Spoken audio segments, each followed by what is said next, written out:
I'm going to react to the Captain Marvel trailer just for you. Also, classic NES controllers have been released for the Nintendo Switch. Ernie and Bert are gay, apparently, those dudes from Sesame Street, and North Korea is getting friendly. I go by the name of Johnny Massacre, and you're witnessing the Johnny Massacre Show.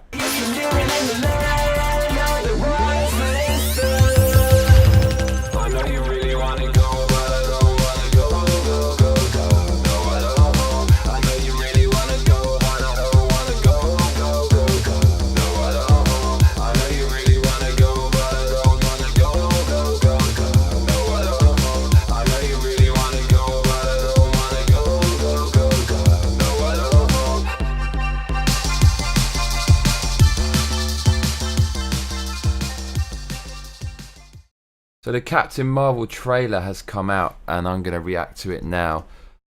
I always thought Captain Marvel was a man until recently. She's a bit of a bit part character in the Marvel universe.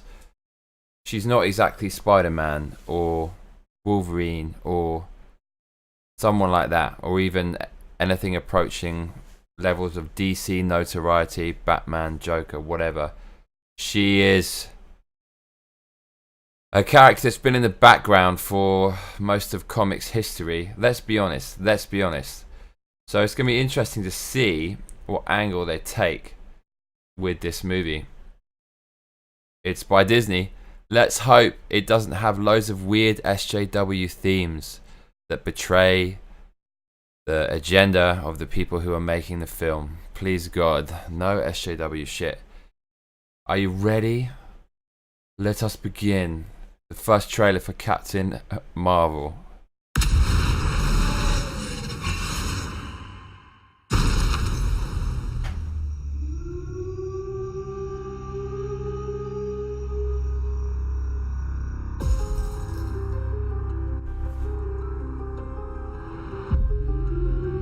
War is a universal language.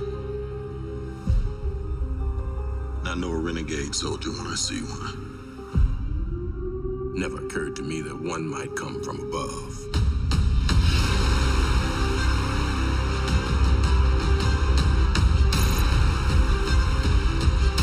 Space invasion, big car chase. Truth be told, I was ready to hang it up till I met you today. So you're not from around here? It's hard to explain.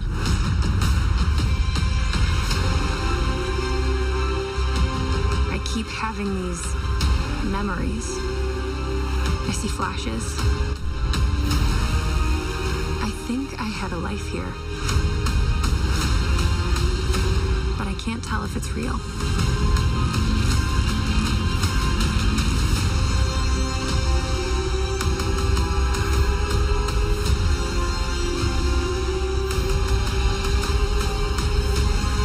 We have no idea what threats are out there. Threats are out there. We have... Let's focus on the gender of the character in the movie. When there's a man, they don't have subliminal messages about there being a man inside. So you can see there's a little bit of SJW stuff here. I caught that. We have no idea what threats are out there. We can't do this alone. We need you.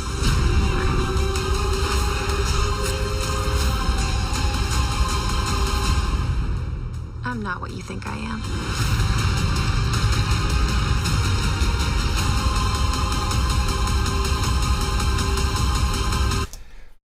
Okay, that was really dull. There weren't very many exciting moments in that trailer, to say the least. Let's be honest. What do you remember from that trailer?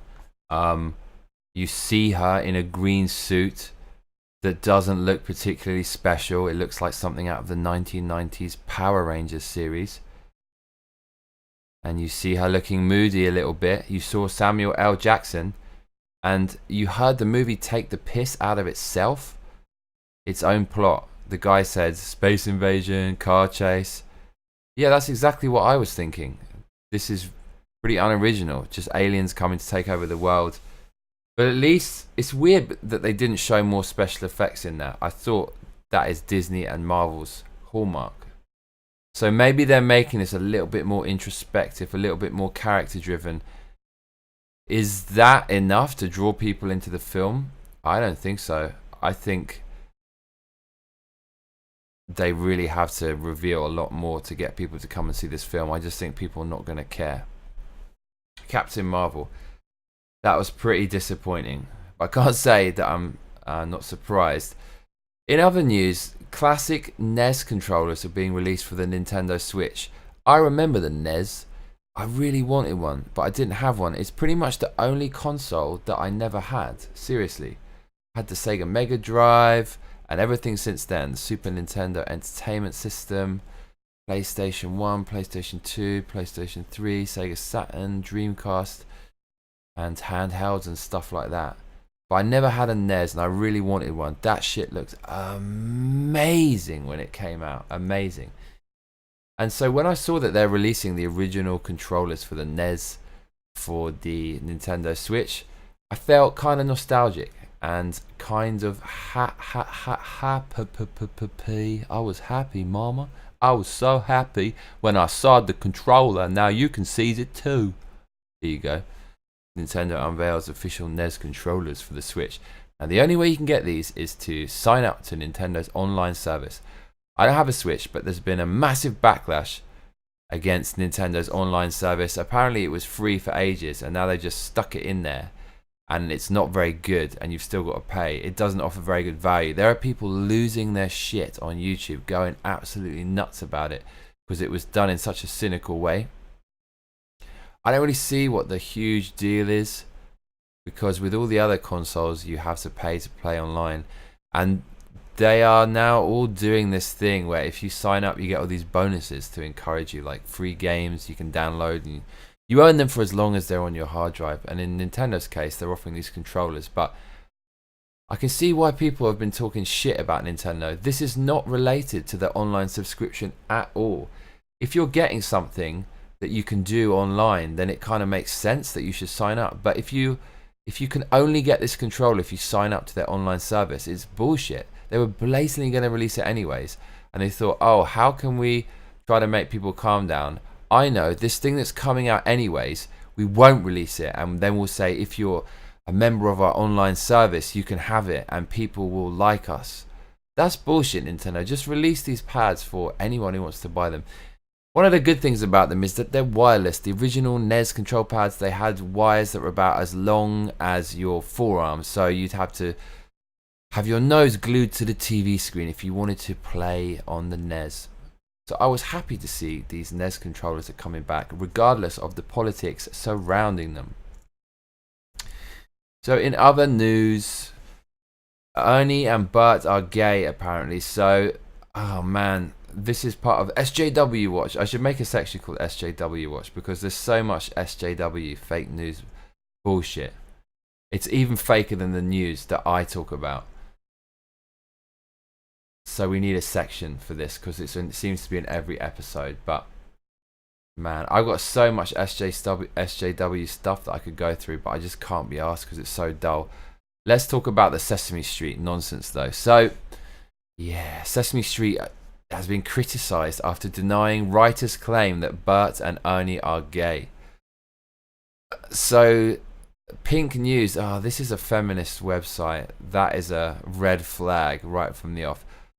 I'm sorry to drag you through this, people. It's going to be painful, but it's going to be like an injection. It's only going to hurt for a minute, and then you'll feel better afterwards. So listen to the article. Fans have been left outraged. Outraged. Can we just, for 1 second, can we just look up the term outraged in the dictionary? Fans have been left outraged over this Sesame Street revelation. So outrage. Oh, not outage. Outrage. An extremely strong reaction of anger, shock, or indignation. Her voice trembled with outrage. Extremely strong. Not just strong. Extremely strong. Angry and shocked. And you can't believe that this is happening. So let's read that line again. Fans have been left outraged, literally trembling with shock and anger after producers so funny. After the producers of long-running US children TV series Sesame Street said that Bert and Ernie are not a gay couple. So saying that they're not gay makes people tremble with indignation, anger, and shock. That is blatantly not true. I love this weird fantasy land that liberals, the majority of the modern liberals, are living in right now. The official Twitter account for the Sesame Workshop, which is behind the show, released a statement after one of Sesame Street's writers, Mark Saltzman, told Queerty that he thought of Bert and Ernie as a gay couple. Okay. So, if the creator said that, it would be a different thing.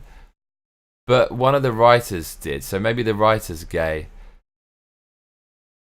Sesame Street's official Twitter tweeted, "As we have always said, Bert and Ernie are best friends." Okay, so yeah, the issue here is, do you want to be talking about relationships with young kids?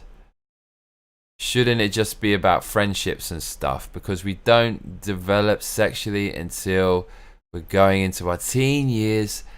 And so therefore, why are we talking about relationships and stuff? The relationships of the characters. It depends. Are there other relationships in Sesame Street? Kermit the Frog and Miss Piggy had something going on. So if you really wanted to make this all liberal and diverse-tastic, there could be a little gay romance going on in Sesame Street. But it is thorny territory. I think Sesame Street are between a rock, well, between a cock and a hard place, it sounds like, with this revelation. Because if they come out and say, yeah, they're a gay couple, it could be any of that, you're going to get a backlash, because there's a lot of parents who don't want their kids to be thinking about romantic things and politics and diversity. They just want them to be part of a regular kind of 2.4, not 2.4, I'm thinking of some shitty TV series, some regular family with a mum and a dad, and that's it. They're going to get backlash from those people if they come out with comments about characters in Sesame Street being gay. But at the same time, if they don't say it's okay or whatever, then they're going to face the full wrath of the Twitter outrage mob. And those people are pretty much the most powerful people in the world right now. Once you get on the wrong side of the Twitter outrage mob, you're most likely going to back down. Most people have. So, tough as Sesame Street. I love this tweet, though, from some gay guy with a rainbow flag in his title on Twitter. Rebel Heart 311 says, "I'm actually really sad and shocked at this homophobic response from Sesame Street." So the tweet is, as we've always said, Bert and Ernie are best friends. That apparently is homophobic. So I just think people online who react like this guy, Christopher, you're addicted to outrage. You're addicted to it. You need this in your life for some reason. You're just miserable. You're just unhappy. A happy person wouldn't see that from that statement. I just think there's a lot of people on Twitter who are addicted to outrage and addicted to just misery, really. So, hey man, look, if Sesame Street say the characters aren't gay and don't want to wade into this political thing, that's fine. So we've got a very varied news cycle for you today. Captain Marvel, NES controllers, and gay Sesame Street characters. Finally, North Korea is getting friendly. This is kind of amazing news. There's real progress between North and South Korea. Of course, I don't trust Kim Jong-un. He's a very sketchy guy. He's a murderer, and he's made out to be this comical douchebag by the media. But regardless of how comical he might be, he's actually responsible for murdering thousands, tens of thousands of people. So I think he's a bit of a dick. And regardless of what you think about him, they're doing shit, North and South Korea, that's never been done before. So apparently Kim Jong-un's going to visit Seoul, and no North Korean leader has ever done that. And apparently he's going to let people into his country, nuclear inspectors, depending on what happens with the US, to check out the reactors and shut some of them down. I don't know if they're shutting down all the reactors. I can't imagine he's going to do this. I cannot imagine he's going to give up his nukes, because then doesn't have a leg to stand on. But it is interesting. Let's just dig a little bit into this article to find out some of the interesting information. So South Korean President Moon and North Korean leader Kim Jong-un jointly announced the September Pyongyang Declaration, which includes an agreement by North Korea to permanently shut down its missile engine test site and launch pad at Dongchang Village. The agreement also includes a promise to shut down the Yongbyon nuclear facility, depending on corresponding measures from the US. So it looks like North Koreans are making noises about denuclearization. And the South Korean president said as much. And then Kim went on in the press conference, "I have promised President Moon to visit Seoul in the near future. Together we will end the tragedy of our division as soon as possible and embark on a sacred journey towards permanent peace and prosperity, so as to offer even the slightest of relief for the wounds caused by Korea's division." Man, that is crazy talk. Because before, these countries were at loggerheads. Well, Korea was at loggerheads with pretty much everyone, threatening people and launching missiles. They haven't been launching missiles recently. I mean, maybe they just want some economic aid and the sanctions are actually getting to them, and then they'll just use it to keep developing nuclear missiles, which is what they did before when we cut a deal with them in the 90s. But wouldn't it be interesting if we can actually see some progress to this?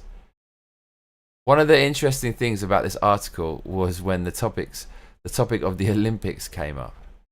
So Trump's on the tweet. You gotta love a Trump tweet. Come on, it makes the liberals so angry, and it makes the right so patriotic, and it's just funny. So here we go. Trump tweet: Kim Jong-un has agreed to allow nuclear inspections, subject to final negotiations, and to permanently dismantle a test site and launch pad in the presence of international experts. He's going to take credit for this.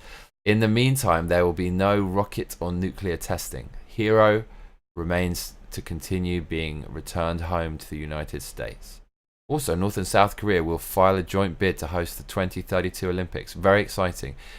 I just find Trump's strategy really interesting here, because a lot of people outright would have just said, fuck that with the Olympics, another American president, because that means you're going to get foreigners going over there, and because of their human rights record, we shouldn't validate their behavior, their saber rattling, by saying, oh, it's okay and we're going to send some of our tourists over to you to watch the Olympics.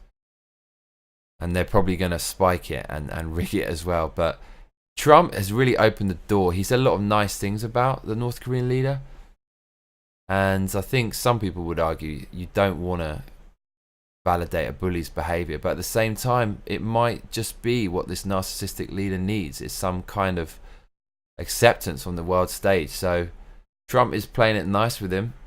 You got good Trump, bad Trump. So you had bad Trump with Little Rocket Man. He obviously didn't like that, and now you've got a good Trump. He's calling it very exciting. So I find it funny that they're going to actually do a bid for the 2032 Olympics. That's just going to be so awkward when people have to go there worrying about getting kidnapped and stuff, or going to jail. Not kidnapped, going to jail, going to a concentration camp. But you can actually see there appears to be some progress happening here. And I'm just fascinated with North Korea. I think it's a fascinating country because you can't see what's in there. It's like space. You can't quite really see what's out there. It's like the ocean. You can't quite go down there. And those kind of situations, those places are ripe and fertile things for your imagination. I do like a bit of North Korean news. And now it's time to talk about my life.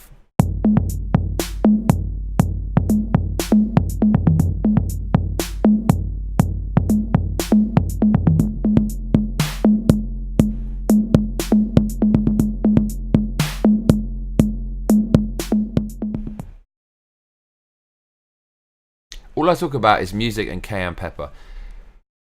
Those who've been tuning into my show, you don't tune in, those who've been watching my show might have heard me admit that I have a fetish for cayenne pepper. So I took another picture of what I ate today. Is that too much cayenne pepper? That's just a mountain of cheese covered, dusted with cayenne pepper. But then when I ate it all, there was still some cheese left over. And I just covered it again and ate it, and I licked the plate. Is that weird? Is that weird? So that's pretty much what's going on in my life. There's not much to talk about when you're you get the studio tan. That's why I'm so fucking white, because I'm always in the studio doing music stuff. But I tell you what, I really pissed off the building maintenance guy. In Japan, you have this kind of drug-addled, old, weird, shaky-handed, alcoholic type dude who staggers around the building and tries to keep order and just keeps the building running. And they don't like me because I'm a foreigner, and rightly so, because Japanese people follow all the rules, but foreigners piss around a bit, and it really gives a headache to them. So when you dispose of a cardboard box in Japan, you're supposed to rip it apart at the corners and flatten it. But I thought, fuck that. I had this big box full of packing peanuts, those polystyrene pieces that protect the item inside. I bought this wicked piece of audio gear right next to me. The Manly Slam, the stereo mic pre and limiter. Very expensive, very good. And I disposed of the box with all the packing peanuts. And I thought, I can't get all these packing peanuts out. This box is fucking massive. It's going to take me all night. So I just put it down there and just hoped that it would have taken care of itself. And the dude rang the doorbell. And he could have been contacting me about any number of transgressions I've made in the recent past. But he was shaking with anger. He was shaking with rage. He was sweating as well. And he'd obviously just had to dispose of millions of packing peanuts. And he started having a go at me. And it just goes to show, getting angry doesn't solve anything, because it made me defensive. And I pulled a bullshit move. I said to him, "It's your fucking job, mate." I told him that in Japanese. And that pissed him off. So I know it's not his job, but I just wanted to piss him off because he's attacking me. So I'm just going to attack him back. Attacking doesn't help. And then he kept on going. I said, "If you keep threatening me like this, I'm going to call my lawyer." Which is stupid. But I don't think this guy's particularly smart or had any form of education or any mentor in his life. So yeah, that threw him off a bit. And then he started to go a bit more crazy. I was like, "Mate, just calm down. Just be kind. Be nice." And then suddenly his simple brain clicked into gear and he realized, yeah, I'm going a bit too far. I think he'd been here before. And he stopped himself. He said, "Okay, I'll be kind." And he explained calmly what the problem was. Said, "You have to throw it away yourself." I said, "All right." And then as he left, I gave him the eyeball. And then he basically gave in. And he said, okay, I'll be nice. And I was like, "Hey, man, I'll be nice too. If you be nice, I'll be nice." Simple. And we got it done. So I think I treated it in the right way. I fought back, stood my ground. And in the end, it's like, okay. I know I've taken the piss. I'm going to stop doing it. But you have to talk to me a little bit calmer, because I like to get into a fight easily. So you don't want to. I get into fights easily, but I don't want to. I don't like to. I dislike it. Sorry, let me rephrase that. And so just speak to me nicely. Yeah, that's the one thing I ask. So we worked it out. I feel very mature about that. So that's what's been going on in my life. Really exciting shit. Sex, drugs, and rock and roll. Something I'm loving right now. Can I just say cayenne pepper every episode? I'm obsessed with it. Look at the size of this fucking thing. There's hardly any of it left. Is it bad if I do this now?